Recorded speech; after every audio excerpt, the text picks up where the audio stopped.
Bonsoir à toutes et à tous. Aujourd'hui, dans cette capsule, je vais vous parler du temps. Le temps des kabbalistes, le temps des philosophes, le temps en général, le temps des scientifiques. C'est ce que j'ai développé dans le petit chapitre que j'ai fait dans mon livre Sciences spirituelles et quantiques. Donc, le temps varie selon notre âge et notre vécu, et varie selon la matière et varie selon la manière dont nous agissons dans la vie. Petit, le temps nous semble long. On attend d'avoir l'âge de la majorité pour faire les conneries avec les copains. On attend d'avoir au moins 20 ans ou 18 ans pour commencer à prendre des vacances sans les parents et pour enfin profiter de cette liberté que nous offre le monde, la nature et les amours. Donc le petit attend vraiment de grandir, il se dit « Ah, quand je serai grand, je pourrai enfin réaliser mes projets » ou « Ah, quand je serai grand, je pourrai rouler en moto, en voiture » ou « Ah, quand je serai grand, je pourrai écrire mon livre, etc. etc. » Je pourrais dire aux gens ce que je pense au fond de moi. Donc le temps des petits passe très lentement finalement, parce que ils sont faits de matière, et c'est la matière qui crée le temps, comme l'a expliqué Einstein, et que leur matière, pour l'instant, n'est pas vraiment en mouvement. Ils sont trop petits que pour exercer une poussée du temps. J'y viendrai plus tard. Le temps des adultes, par contre, passe beaucoup plus vite.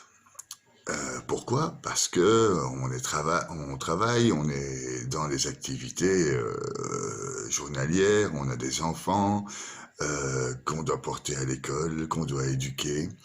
On a le temps imparti aux vacances, le temps imparti aux loisirs, le temps imparti au travail, le temps imparti à l'amour, le temps imparti à l'éducation, le temps imparti est imparti. Et comme il est imparti, il est parti. Et donc, le temps de l'adulte passe vraiment beaucoup plus vite que celui de l'enfant. Et l'adulte qui travaille se trouve quelquefois même en perte de temps. Il n'a pas assez de temps que pour se reposer, il n'a pas assez de temps que pour s'occuper de ses enfants, il n'a pas assez de temps que pour s'occuper de sa femme, il n'a pas assez de temps que pour s'occuper de lui-même. Et c'est un problème de gestion de temps de l'adulte. Beaucoup d'entre nous ont ce problème de gestion de temps. Alors, en grandissant, en vieillissant, on arrive au troisième âge, ou bien l'âge dit de la sagesse. Ce temps-là est encore plus rapide. Pourquoi? Parce que à partir de la moitié de notre vie, donc on est censé vivre jusqu'à 120 ans, et à partir de 60 ans, eh bien le temps nous paraît filer à une vitesse incroyable. On voit grandir ses enfants de manière exponentielle, on se dit c'est pas possible. C'était hier, il avait 2 ans, comment ça se fait que je la marie aujourd'hui? Et le temps passe de manière, comme je disais, exponentielle. Pourquoi? Parce que on est à la moitié de notre vie. Et il nous reste encore donc 60 ans à vivre. Et sur ces 60 ans, il faut en profiter un maximum. Et comme il faut en profiter un maximum, on prend toutes les secondes que Dieu nous offre. Et on commence à ouvrir les yeux sur le corps de Dieu, qui est la nature, qui sont les bienfaits, qui sont les amis, qui sont les relations, etc. Et on profite finalement beaucoup plus de la vie, mais nous avons cette impression que le temps passe beaucoup plus vite. Donc, comme l'expliquait Einstein, le temps est relatif et tout est relatif. Pour les alchimistes, percevoir les erreurs du passé pour ne plus les reproduire dans un nouveau futur est l'unique clé qui ouvre les portes du temps, assurant un pontage entre les dimensions établies au travers de microscopes trous noirs qui relient les noyaux des cellules présents dans le corps de la matière aux antiparticules correspondantes au corps éthéré peuplant l'antimatière. C'est très compliqué comme phrase, mais ça veut dire que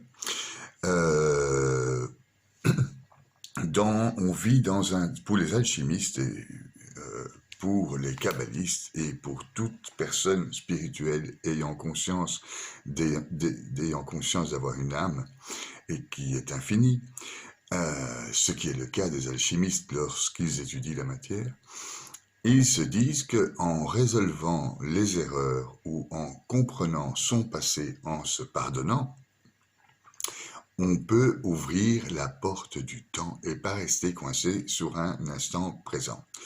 Quand il parle de minuscules trous noirs à l'intérieur de la matière, c'est une image pour nous dire qu'en fait, nous sommes énergie et que nous sommes un petit univers. Et que ce petit univers, comme dans tous les univers, possède une manière de passer de temps en temps à travers nos cellules. Et je le développerai peut-être plus tard, comment passer de temps en temps à travers la matière. Tout ça pour dire que en se pardonnant, en faisant peut-être une thérapie, en se posant des questions, on peut régler le problème de notre temps, de notre horloge interne. Parce qu'en effet, si nous restons calés sur nos problèmes, sur notre vécu traumatique, eh bien, il est fort probable que nous allons rester aussi calés dans le temps. C'est pour ça que beaucoup d'entre nous restent calés dans le temps à cause de leur vécu, de leur passé. Il suffit, c'est bien un grand mot, suffire, de se pardonner. Il suffit de se poser des questions et il suffit de prendre du recul sur soi-même. Vous allez me dire, c'est bien facile. Non, ce n'est pas facile du tout. Et c'est pour ça qu'il s'agit d'étudier et de travailler sur soi. Comment vous expliquer le recul, ce phénomène de recul? Si vous regardez un éléphant au bord de sa jambe et que vous êtes collé comme ça sur votre réalité que représente l'éléphant, eh bien, vous allez voir qu'une masse grise et vous allez être aveuglé par votre vécu, cet éléphant. Si vous prenez du recul et vous faites un peu marche arrière par rapport à l'éléphant, vous allez commencer à apercevoir son oreille, et ensuite ses yeux, et ensuite sa trompe, et ensuite l'entièreté du corps de l'éléphant. Et là, vous avez l'éléphant en entier. Et donc, vous avez votre vécu en entier, vous avez votre problème en entier, vous avez vos amours en entier, vous avez vos enfants en entier, etc. Et donc, vous pouvez résoudre les questions posées. Beaucoup de parents se retrouvent avec des enfants qui ont grandi et ils n'ont pas vu grandir leurs enfants. Et ils se retrouvent avec des enfants, entre guillemets, déjà adultes, qui ont 20, 25 ans. Et comme ils n'ont pas grandi avec leur enfant, comme ils n'ont pas pris ce recul, ils traitent encore leur enfant comme si c'était un enfant de 8 ans, de 2 ans, de 3 ans, etc. Donc il s'agit de prendre du recul sur nous et sur notre extérieur, sur notre famille, sur notre conjoint, afin de pouvoir le voir en entier et donc de prendre des bonnes décisions par rapport à la situation. Et je m'éloigne un peu du sujet d'aujourd'hui qui est le temps. Quoique, prendre le temps de s'occuper de soi-même, prendre le temps de prendre du recul, peut nous faire gagner du temps. Philippe Guillemant, un ingénieur en intelligence artificielle, a fait un schéma du temps très très intéressant. Je vais essayer de le résumer à ma manière. Donc, à l'intérieur de nous, notre âme est infinie. Pourquoi notre âme est infinie? Il suffit de faire le test du moment présent. Donc le moment présent et pas celui une seconde avant et pas une seconde après. Le moment présent est le moment présent, à la nanoseconde près. Quand on se concentre sur ce moment présent, on voit que notre temps intérieur, et on constate que notre temps intérieur est infini. Il est infini pourquoi? Parce qu'il est insufflé par Dieu et par l'univers et par les anges et toutes ces choses extrasensorielles ne dépendent pas du temps. La foi ne dépend pas du temps. Dieu n'a pas de temps et le présent n'a pas de temps. De manière scientifique, quand on étudie l'univers, on sait qu'il est infini. Il est infiniment grand et ils tentent d'ailleurs de le prouver. Et pour l'instant, c'est ce qu'ils ont prouvé. L'infini est infiniment grand. Donc, on est constitué d'atomes et de particules de lumière, et il semble donc évident que nous sommes nous-mêmes aussi infinis. Fermant les yeux, on profite du moment présent et on constate cette infinitude. Donc, Philippe Guillemant est un scientifique et donc une personne très très cartésienne.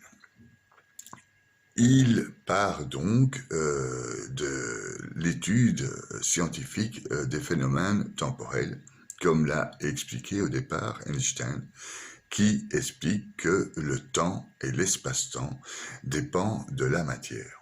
Donc, pour vous résumer le phénomène, quand on parle de temps, on parle d'un déplacement. Donc s'il y a un déplacement, c'est qu'il y a une matière qui se déplace par une notion de temps. Le kilomètre-heure, c'est le nombre de kilomètres qu'on fait dans une heure. Qui a fait le kilomètre? La masse de la matière. Donc nous allons changer notre temps en effectuant un mouvement avec notre matière. Donc c'est pour ça qu'on va gagner du temps en travaillant. Le lambineur ou le glandu, on va l'appeler comme ça, qui passe sa vie dans son lit ou à regarder des émissions plus que d'idiotes à la TV, ne va pas avancer et ne va pas avancer dans son temps. Par contre, le même lambineur qui va faire du sport pendant sa journée va enrichir en oxygène son corps, et rien que le fait de bouger et d'amener de l'oxygène dans le corps nous permet de gagner du temps. Et on le constate, si nous faisons une activité qui nous plaît, le temps passe vite. Si le temps passe vite, eh bien nous nous engageons à prendre notre temps imparti. Évidemment, l'avantage du lambineur, c'est qu'il a plus de temps devant lui à rien faire. C'est évident. Donc, Philippe Guillemant nous explique que la relativité d'Einstein nous a convaincu que a convaincu la plupart des physiciens que nous vivons dans un univers qu'on peut schématiser comme un univers bloc. Pourquoi? Parce que cet univers est infini. Pour modéliser un univers infini, nous allons le modéliser comme un univers fini, donc un univers bloc. Cet univers bloc contient le passé, le présent, le futur. Cet univers bloc aurait aussi une épaisseur. Donc si on a une longueur de temps infinie, il y a aussi une épaisseur de temps infinie. Cette épaisseur serait l'épaisseur créée de notre conscience qu'on a du temps. Pour vous donner un exemple, certains médiums ou bien certaines personnes qui connaissent le phénomène synchronique, le phénomène des synchronicités.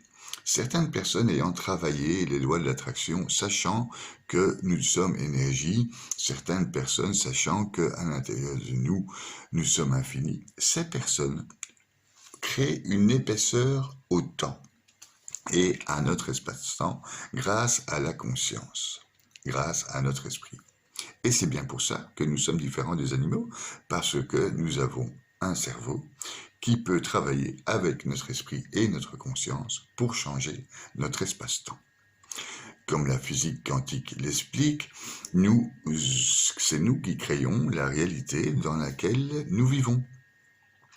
Et c'est d'ailleurs nous qui ouvrons les yeux et qui aménageons notre espace-temps au sein de cette matière.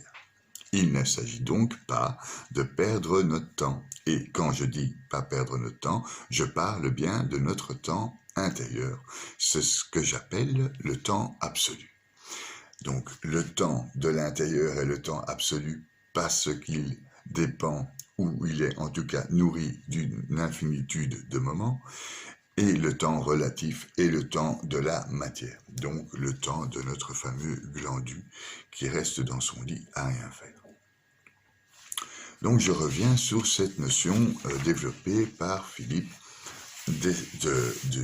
d'univers bloc et de temps bloc, ce qui l'a permis de réaliser des expériences tout à fait scientifiques et tout à fait mathématiques de l'espace-temps. Je ne vais pas vous faire des cours de mathématiques, je ne suis pas capable, il peut le faire, et je vous convie d'ailleurs à regarder ces capsules qu'il fait et ces conférences qu'il fait sur sa modélisation de l'univers. Donc Philippe Guillemant, vous tapez sur internet, il fait plein de conférences et il vous parle de la même chose, de ce dont je vous parle, mais de manière beaucoup plus scientifique. Donc je disais, le temps aurait une épaisseur et la conscience crée cette épaisseur. Et donc les synchronicités. Le temps appartiendrait à notre conscience et peut guérir et améliorer notre futur.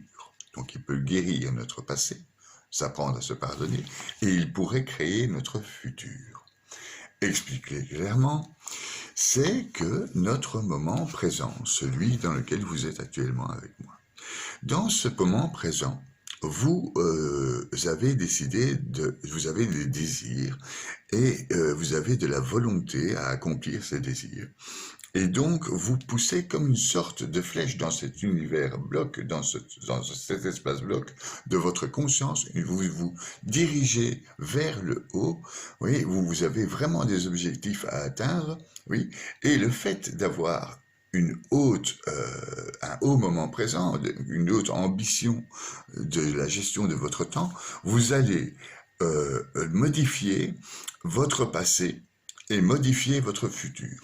Je m'explique. Si vous avez une autre opinion de moi-même, si vous avez une haute opinion de vous-même, et que vous voulez atteindre un objectif que vous n'avez jamais atteint auparavant. Vous allez beaucoup plus facilement l'atteindre parce que vous avez la volonté et l'amour de cet objectif pour l'atteindre. Donc vous allez pousser votre moment présent à atteindre cet objectif. Et donc, une fois atteint, l'objectif aura réglé votre passé, qui n'aura jamais réglé cet objectif. C'est dans ce sens-là que je dis que le présent peut guérir le passé. Mais le présent aussi peut influencer votre futur. Ça paraît beaucoup plus clair si vous réalisez vos objectifs. Si vous ne l'embidez pas comme notre glandeur de tout à l'heure, eh bien, vous allez réaliser l'objectif. C'est une évidence claire. Le travail, la volonté, l'amour de cet objectif nous conduit à les réaliser et à être vainqueurs. Et de là, on a de la joie dans la vie et on est heureux d'être qui on est parce qu'on a réussi nos objectifs. On a donc réglé notre problème de passé et nous avons réglé notre problème de futur. Ça se passe à la seconde, c'est-à-dire que toutes les secondes, il s'agit d'avoir une gestion intelligente de notre temps. Voilà. Donc, je disais, le temps n'existe pas sans la matière et sans le mouvement. Ça, c'est pour ça que je vous explique qu'il est important que dans votre matière, dans votre corps, vous soyez en mouvement vers vos objectifs, en mouvement vers vos enfants, en mouvement vers votre famille, en mouvement vers vos parents, en mouvement vers la résolution de vos épreuves. La vie est faite d'un ensemble d'épreuves que vous devez affronter, c'est ce qui s'appelle la vie, et votre libre arbitre vous permet de résoudre ces épreuves. Si vous ne la résolvez pas, vous l'aurez plus tard, et vous redoublez, et vous redoublez, et vous redoublez, ou vous passez cette épreuve avec brio, et ensuite vous aurez une autre épreuve qui est adaptée à vous et à votre âge. Donc voilà, notre conscience évolue grâce à la matière, et c'est notre conscience qui crée notre temps et l'impression qu'on a du temps. Mais comme à l'infini à l'intérieur nous sommes infinis, ce temps est infini et en fait à l'intérieur nous allons plus vite que la vitesse de la lumière, ce qu'Einstein dit juste impossible. Mais en fait c'est possible à l'intérieur de nous, car à l'intérieur de nous, nous sommes infinis. C'est possible aussi quand vous étudiez les écrits sacrés, eh bien vous avez ce qu'on appelle une sorte, c'est pas une sorte, vous avez un Esprit Saint qui vous donne une grâce de comprendre des choses qui ne sont pas vraiment indiquées en toutes lettres dans la Bible et qui vous fait gagner un temps par rapport à l'interprétation suivante. L'éveil spirituel est un travail, et est un travail entre autres de gestion du bien, du mal, un travail de l'étude des lois indiquées dans la Bible, parce que ces lois ont été insufflées par cette fameuse Esprit Saint et par Dieu. Et donc c'est un travail. Gagner du temps, vous le savez, ça paraît une évidence claire que gagner du temps est soumis au mouvement. Et ce mouvement, on va l'appeler travail. Le travail, quelqu'un qui s'épanouit dans la vie fait un travail avec beaucoup de volonté et beaucoup d'amour. Donc en fait, la Bible nous apprend que Dieu est volonté et amour. Et donc, cette volonté à l'intérieur de nous, car Dieu est à l'intérieur de nous, nous sommes créés à l'image de Dieu, eh bien, il y a une volonté, il y a un amour. Et avec ces deux choses, nous avançons. Aussi,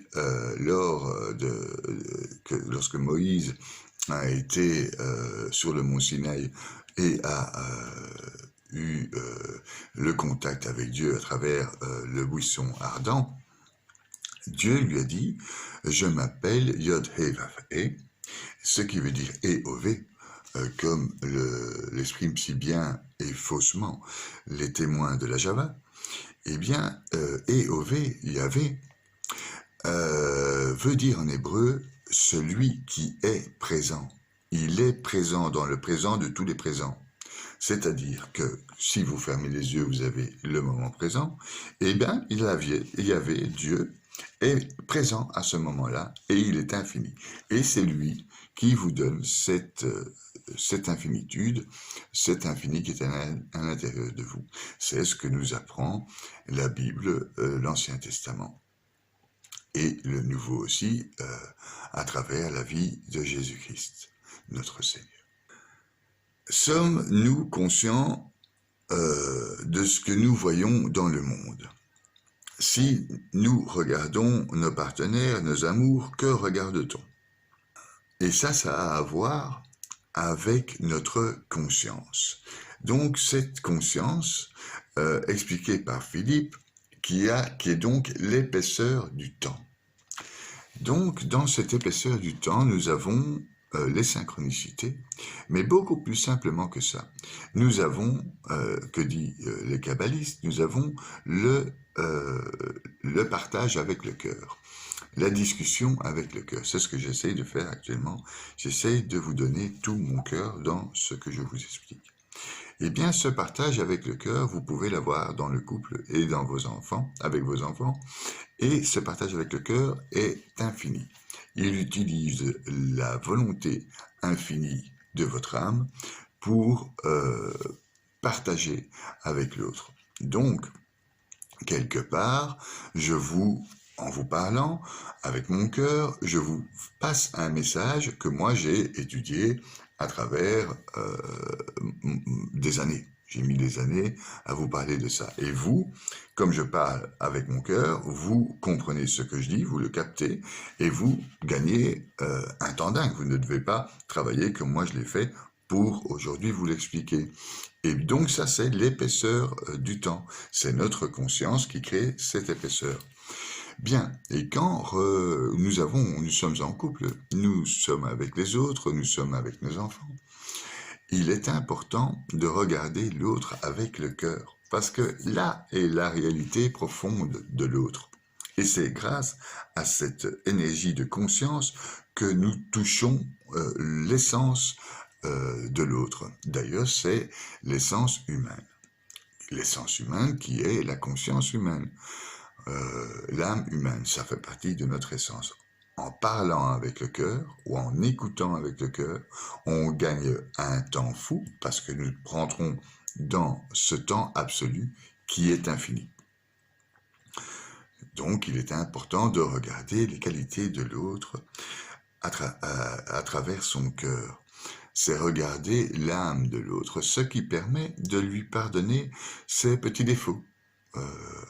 Ce qui permet de lui pardonner le fait qu'elle est un peu désordre, il est un peu brouillon ou colérique, mais si vous regardez à l'intérieur de lui ou d'elle, vous constatez que son âme est belle, grande, parce que vous avez parlé auparavant avec le cœur, et ça peut résoudre bien des conflits avec vos enfants, avec votre femme, avec vos amis. Regardez les gens dans le cœur et demandez-leur de regarder dans votre cœur. Votre cœur est d'essence bonne, car vous avez été créé par Dieu, qui ne veut que le bien. Comme dirait notre curé de notre paroisse avec un accent bruxellois à taper contre le mur, Dieu ne veut pas le mal. Et en fait, quand vous l'écoutez avec son accent bruxellois, moi la première fois que j'ai entendu ça, j'ai rigolé, mais c'est vrai. C'est-à-dire qu'à l'intérieur, nous avons une essence qui est bonne. Cette essence divine va vers le bien. Donc si vous écoutez votre cœur, vous allez directement aller vers le bien, car vous n'allez pas écouter votre mental et votre ego. Et si votre partenaire, vos enfants réagissent de la sorte, vous allez gagner un temps infini et parler à la vitesse de la lumière, si pas plus rapidement. Vous allez vous connaître vous-même et donc vous allez prendre plaisir à vivre ensemble et plaisir à vivre tout court. Donc, nous avons tendance à avoir une relation matérielle avec notre réalité. Matériel, je vous prends souvent mon bic ou mon pot de poivre. Ah oui, mon pot de poivre, il est là. J'ai mon pot de poivre. Matériel, donc, quand je vous l'expliquais à travers les deux anges, matériel, c'est la matérialité a une caractéristique, c'est qu'elle a un début et qu'elle a une fin. Donc, nous sommes appelés un jour à disparaître parce que notre matérialité va disparaître. Si nous avons une relation uniquement matérielle avec le temps, eh bien, on perd son temps dans le sens où cette relation matérielle va un jour disparaître. Et c'est pour ça qu'il faut donc avoir une relation interne avec le temps, une relation interne avec les autres. On est conscient maintenant que notre temps interne est infini et nous pouvons donc optimiser, grâce à cet infini, notre temps matériel. Très bien. Un petit exemple. Si nous ne faisons pas un travail qui nous convient, Le temps nous paraît extrêmement long car on s'ennuie, car on n'aime pas ce qu'on fait. C'est terrible, certaines personnes passent leur vie à faire un travail qui les emmerde. Et c'est bien dommage, car ils ralentissent leur temps intérieur et risquent de tomber dans une dépression. Car notre temps intérieur est infini. Et ce que cette personne fait, il ralentit le rythme au loin de l'infini, de cette vitesse. Au plus il est lent par rapport à son rythme interne, c'est-à-dire le rythme des atomes de ses cellules, le rythme de son infini intérieur, au plus il risque d'être en disharmonie avec lui-même. C'est pour ça qu'il est impératif de faire un travail, de faire des activités qui vous plaisent au fond du cœur, dans votre infini intérieur. Il est impératif d'être avec des personnes dont vous appréhendez l'âme et avec qui vous parlez avec le cœur. Le temps, je vous l'ai dit, dépend des actions que nous accomplissons dans cet espace-temps.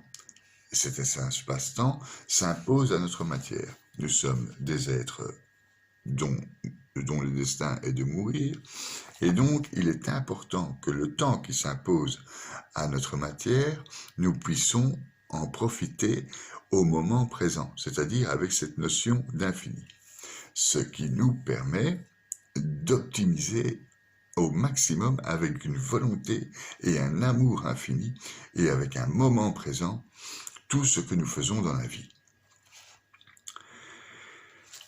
Il s'agit donc de bien nous connaître, de faire un travail de recherche intérieure et de gérer notre temps intérieur en symbiose avec notre temps physique. Je vous l'ai déjà dit plusieurs fois et c'est jamais plus mal de se répéter. À l'intérieur, il y a votre âme infinie, votre esprit qui gère avec son libre arbitre votre conscience ou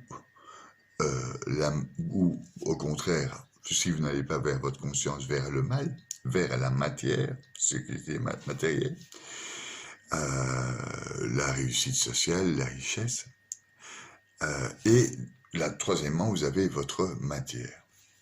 Quand je parle de votre esprit qui a ce libre arbitre, votre conscience va directement vers votre âme, et votre âme est nourrie d'énergie positive, d'énergie de bien.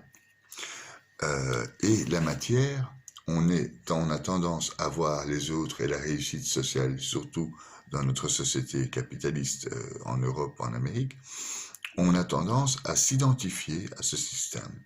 Ce système n'est pas notre système intérieur. Ce système est le système de la matière. C'est ce que les hommes ont mis en route. Eh bien, aujourd'hui, ce système, on peut le constater avec les dérèglements climatiques et la déforestation qui amène des virus, ce système nous est nocif. On peut le constater aussi à travers le nombre de dépressions qu'il y a, le chiffre impressionnant de dépressions qu'il y a dans nos pays soi-disant civilisés.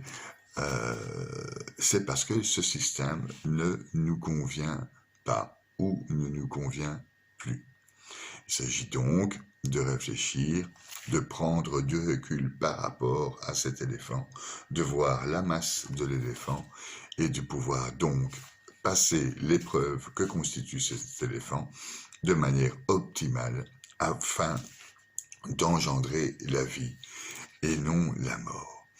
Et tout ceci, je l'ai appris en lisant l'Ancien et le Nouveau Testament, en lisant la Kabbale juive, les écrits sacrés des saints. Ils expliquent tous et de manière unanime cet état de fait. Donc ces gens, ces saints, ces kabbalistes ont la notion de temps infini et utilisent cette notion de temps infini, ce qui permet de voir notre futur à l'infini, ce qui permet d'avoir un passé infini et ce qui permet, comme l'explique Jésus-Christ, d'avoir une vie éternelle. C'est évidemment une notion de temps, l'éternité étant évidemment une notion de temps. Donc je disais, il est impératif de gérer notre temps intérieur, mais aussi notre temps physique, car nous avons ces trois parties en nous, âme, esprit, matière. Il y a donc un présent relatif, celui de la matière, et un présent absolu, celui de notre âme. Celui de notre âme étant relié à l'univers. Si nous écoutons attentivement et avec le cœur, on peut en 1 heure avoir des connaissances de 10 ans de temps. On a gagné 9 ans et quelques années. C'est énorme. Pourquoi? Parce que le partage est fait avec le cœur et donc ce partage est infini. Notre inconscient est dans le temps absolu. Je vais vous l'expliquer avec un petit exemple qui va vous paraître très clair. Lorsque vous allez partir en vacances et que vous allez prendre l'avion, vous devez exceptionnellement vous lever à 4 heures du matin pour arriver 2 heures avant l'embarquement. Vous n'avez pas du tout l'habitude de vous lever à 4 heures, mais vous avez vraiment envie, vous avez l'amour donc, vous avez envie de partir en vacances. Vous mettez votre réveil, sachant très bien que jamais vous allez vous réveiller à 4 heures, du fait que votre rythme de vie, généralement, c'est debout à 10h30, donc il n'est pas possible de se lever à 4 heures. Vous mettez votre réveil. Et souvent, quasi dans la majorité du temps, si vous êtes vraiment motivé, si vous avez beaucoup d'amour donc et de volonté de partir en vacances, eh bien vous allez vous réveiller avant le réveil. À 3h30, boum, vous serez réveillé parce que vous savez que vous allez partir en vacances.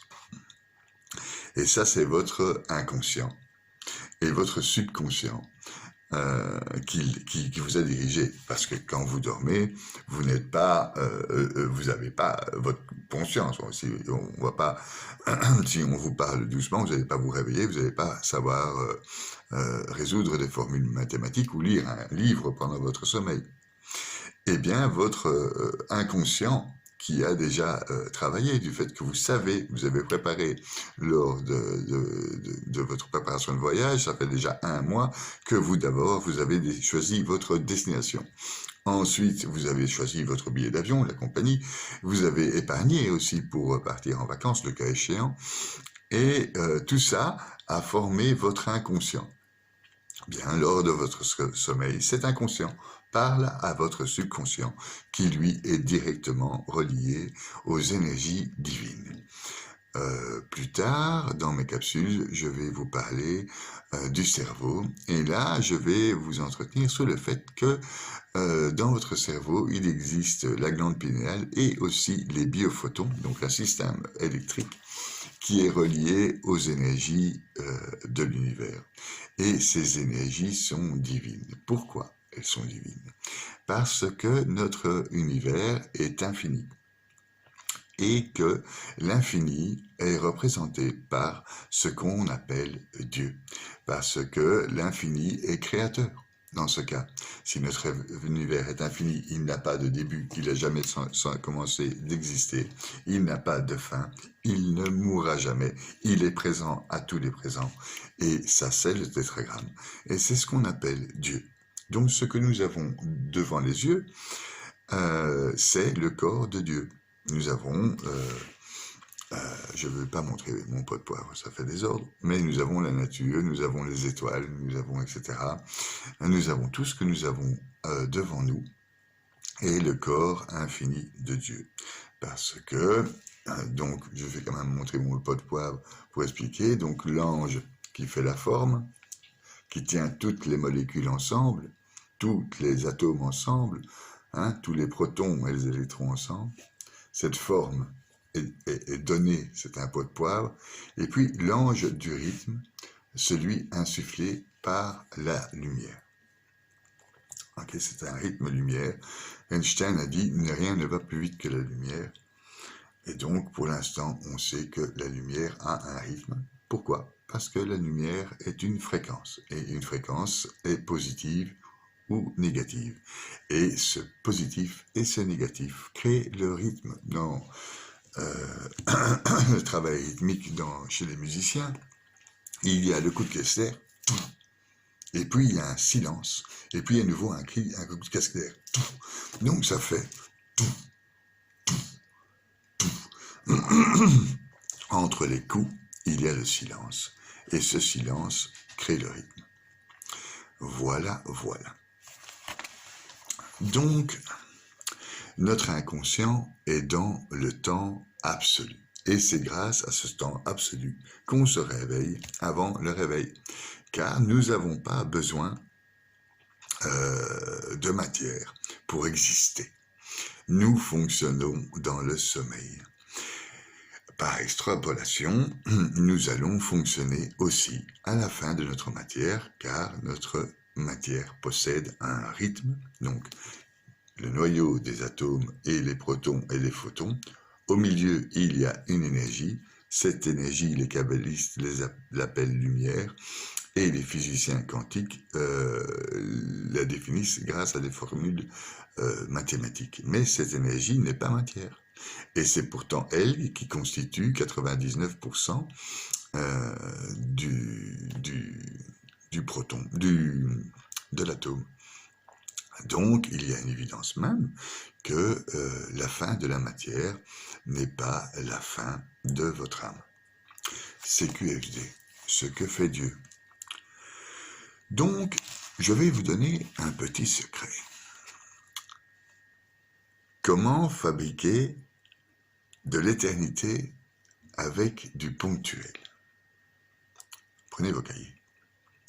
Le conscient éduque votre inconscient. On est d'accord?